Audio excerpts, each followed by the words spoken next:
Bangladesh insurance association 2025-26 সালের নবনির্বাচিত নির্বাহী কমিটির পরিচিতি দোয়া ও ইফতার মাহফিল অনুষ্ঠিত হয়েছে।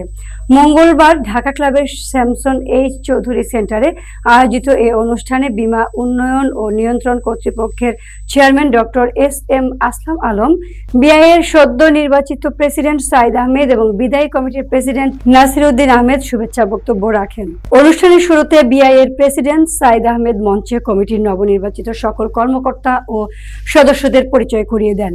এ সময় তাদেরকে ফুল দিয়ে শুভেচ্ছা জানানো হয়। এ সময় মঞ্চে ফার্স্ট ভাইস প্রেসিডেন্ট ও ডেল্টা লাইফ ইন্স্যুরেন্সের পরিচালক আদিবা রহমান, ভাইস প্রেসিডেন্ট ও অগ্রণী ইন্স্যুরেন্সের চেয়ারম্যান কাজী সাখাওয়াত হোসেন লিন্টু, সদস্য সন্ধানী লাইফ ইন্স্যুরেন্সের চেয়ারম্যান মজিবুল ইসলাম, বেঙ্গল ইসলামী লাইফ ইন্স্যুরেন্সের vice chairman Amin Helali, City ইন্স্যুরেন্সের চেয়ারম্যান হোসাইন আক্তার, ক্রিস্টাল ইন্স্যুরেন্সের চেয়ারম্যান আবদুল্লাহ আল মাহমুদ, বাংলাদেশ ন্যাশনালের পরিচালক তায়েব বিন ইউসুফ, এনআরবি ইসলামিক লাইফের পরিচালক আরিফ শিকদার এবং বেস্ট লাইফের বদরুল আলম, পপুলার লাইফের মুখ্য নির্বাহী কর্মকর্তা BM. Yusuf Ali, National Life ইন্স্যুরেন্সের মুখ্য নির্বাহী মোহাম্মদ কাজিম উদ্দিন, প্রগতি লাইফের মুখ্য নির্বাহী জালালুল আজিম, গ্রিন ডেল্টা ইন্স্যুরেন্সের মুখ্য নির্বাহী কর্মকর্তা ফারজানা চৌধুরী, জেনিত ইসলামী লাইফের মুখ্য নির্বাহী এস.এম.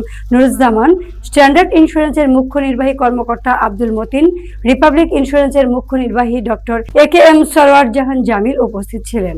অনুষ্ঠানে বীমা কোম্পানিগুলোর মুখ্য নির্বাহী কর্মকর্তাদের সংগঠন বাংলাদেশ ইন্স্যুরেন্স ফোরামের নবনির্বাচিত কমিটির প্রেসিডেন্ট ও পপুলার লাইফ ইন্স্যুরেন্স কোম্পানির মুখ্য নির্বাহী কর্মকর্তা সহ সকল কর্মকর্তাগণ এবং সদস্যগণ উপস্থিত ছিলেন। এছাড়া অনুষ্ঠানে বীমা শিল্পের বিশিষ্টজনদের মধ্যে নাসির এ চৌধুরী, আব্দুল আওয়াল মিন্টু, বিআইএর নির্বাচন পরিচালনা কমিটির চেয়ারম্যান মীর নাসির, সদস্য ও মেঘনা লাইফ ইন্স্যুরেন্স কোম্পানির চেয়ারম্যান নিজামুদ্দিন আহমেদ সহ অনেকে উপস্থিত।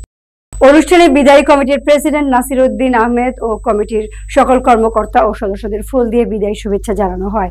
অনুষ্ঠানে বিআইএ এবং বীমা শিল্পের উত্তরোত্তর সমৃদ্ধি কামনা করে বিশেষ দোয়া করা হয়।